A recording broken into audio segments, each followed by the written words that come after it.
पकडा आणि मला फक्त घ्या माझं गाडी येते हां रामकृष्ण हरी बघा आपला हा सुंदर परिसर आहे निसर्गरम्य परिसर. आता हा खोपोलीचाच एक भाग आहे. 2 मिनिटावरच आपलं टाकळी विठ्ठल मंदिर आहे. धाकटी पंढरी दुपारचा टप्पा आहे. पण त्याच्या अगोदर मला वाटतं 4-5 वर्षापूर्वी एकदा पुनरावृत्ती करतो.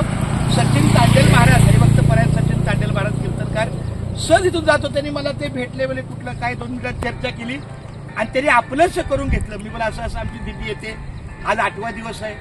आम्ही इथं पाताळगंगाला भांडी कुंडी काढतो आणि आपलं रामकृष्णाचं ते बोली काय नाही तुम्ही कष्ट करून आलाय भांडीचं सगळं काढणं धुणं तर मी काहीतरी आपल्या मुखात चालू केलं काय असेल ते काय म्हणजे काय देऊ बोला अहो माऊली तुम्हाला जे इच्छा असेल ते द्या. तर त्यांनी तेव्हापासून वडापावची फार सुंदर सोय केली. आता 4-5 वर्ष तर नक्की झाले असते.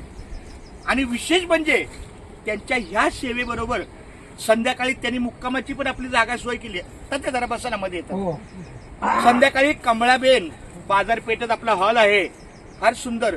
आपलं तसं 38 वर्ष गगनगिरी महाराज आम्ही निघलो पाहिजे परंतु काहीतरी तिथे अडचण आल्यामुळे त्यांनी पर्यायी जागा जी केली आता ती तिथंच आहे. गेल्या वर्षी ज्या ठिकाणी आपला मुक्काम त्याच ठिकाणी आज मुक्काम आहे. असंच त्यांचं आज भागवत कथा त्यांचं प्रवचन आहे. आपल्या ठिकाणी कीर्तन पण झालं आपल्या वाटचालीत. अशी ही सेवाभावी आपली मंडळी आज आपल्या वारकऱ्यांच्या सेवेला पुन्हा एकदा नाश्ता चहा घेऊन आले. अशीच त्यांची सेवा आपल्या वारकऱ्यांची ते नाकड राहो.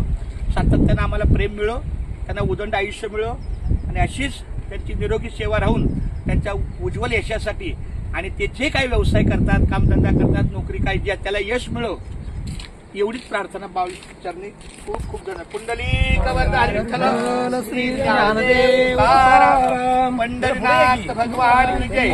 शक्यतो रस्त्यावर नका बसू कारण वाहतुकीला धोका येऊ नये.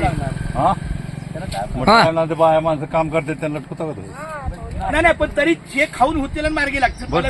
पहिला विनोकरी तुम्ही अरे बाबू तू तरी बाजूला हो ना तू हाल ना जरा म्हणजे तू इकडं तिकडं तू एका जागेवर मारतोय तू पण हाल ना बाळा. हे बघ असा इकडं हो तिकडं हो. आता मला सांग हे का हे असं चालायचं तू इथून किती कॅप्चर करणार.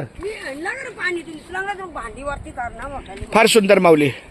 आणि गणेश असता तर त्याला पण एक श्रीफळ दिलं असतं पण आता गणेश माहित नाही हा श्रीफळाचा तो श्रीफळाचा मानकरी आहे.